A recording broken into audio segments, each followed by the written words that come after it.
Dear students, welcome to the class. In today's class, we will learn a new chapter. The name of the chapter is Practices for Conservation of Resources. But before going to the new chapter, we will recollect the last two chapters what we have learned. The first chapter we learned is Natural Resources, its classification, then depletion of resources in second chapter. Depletion means destruction of resources.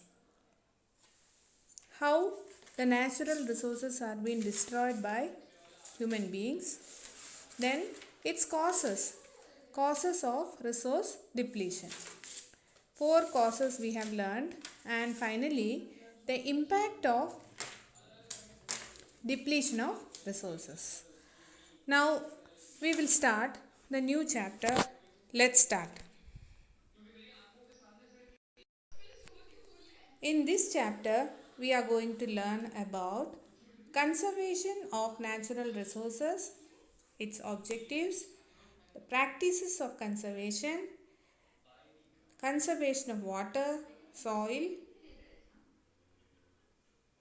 forest, wildlife and mineral resources, reuse and recycling of materials, conservation of energy sources, use of non-conventional energy sources, search for alternatives for minimizing depletion of natural resources, then promotion of renewable resources and the advantages of renewable energy resources.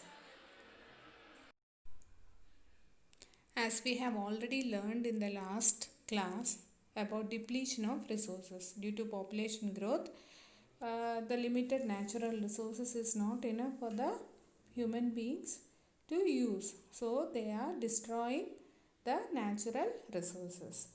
That is what we have learned in the last chapter. So conservation of natural resources. What does it mean?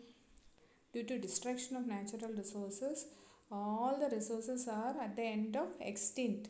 So what we need to do is, the new generation need to do is, we have to preserve the natural resources. So conservation means preserving. Conservation of natural resources means holding or controlling the supply of resources in such a way that a part of it is left for the future. Instead of destroying all the resources, we have to restore it. We have to keep it in a particular, we have to restore it for the future to use. Conservation includes preservation, maintenance, sustainable use. Sustainable use means using whatever we need, that much only we have to use it. Restoration, restoring it, and enhancement means developing of natural resources. So what do you mean by conservation? Conservation includes preservation, maintenance, sustainable use, restoring and enhancement of natural resources.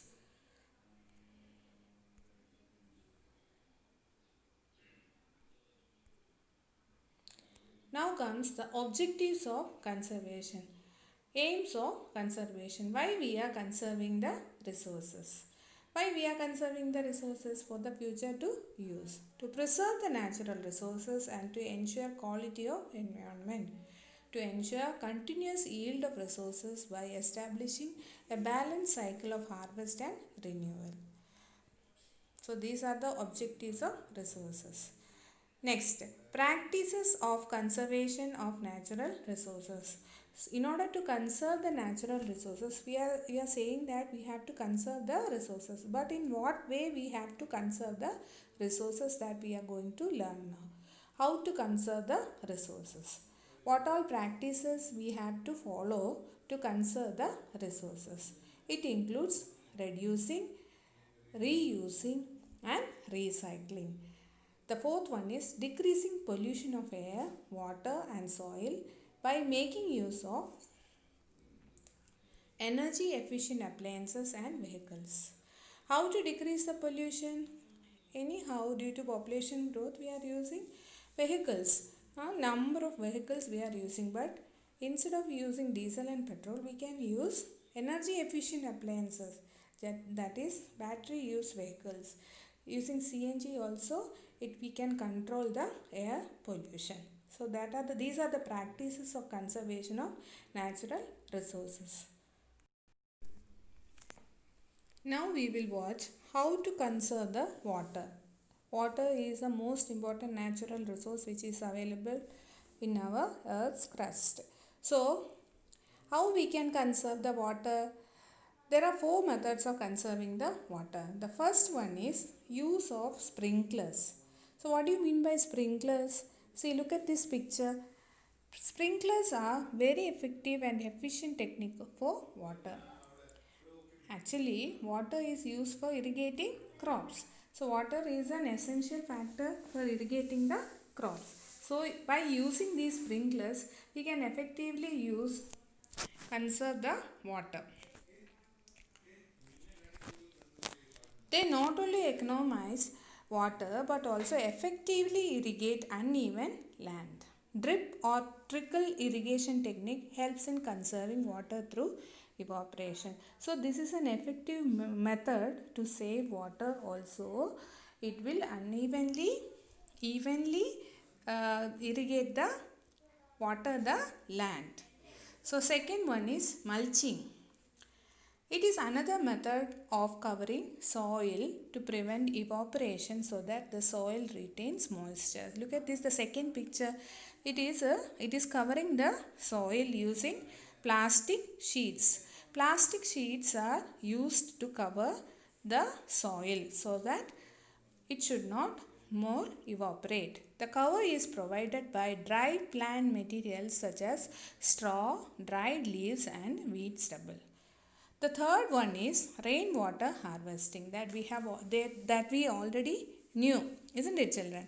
Rainwater harvesting means storing the rainwater. During rainy season, whatever water we will get, that is being stored through, look at this picture, stored into an underground tank. And during this water is being used in the summer season to irrigate the land. So that is known as rainwater harvesting. Then prevention of wastage of water. The main thing what we have to follow is we should not waste water.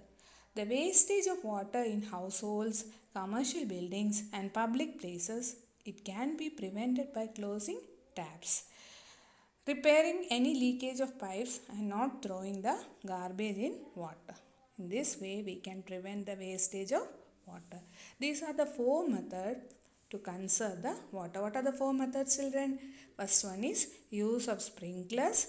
Second one is mulching. Mulching, what do you mean by mulching? Mulching means keeping a plastic cover in the soil so that to prevent the evaporation. Third one is rainwater harvesting, storing rainwater in reservoirs. Fourth one is prevention of wastage of water. So, till now we have learned about conservation. What do you mean by conservation of natural resources? What is its aims or objective? Then, what all practices man need to follow to conserve the natural resources? Then, conservation, how to conserve the water. There are four methods of conservation of water that we learn in this class. We will continue in the next class. Thank you.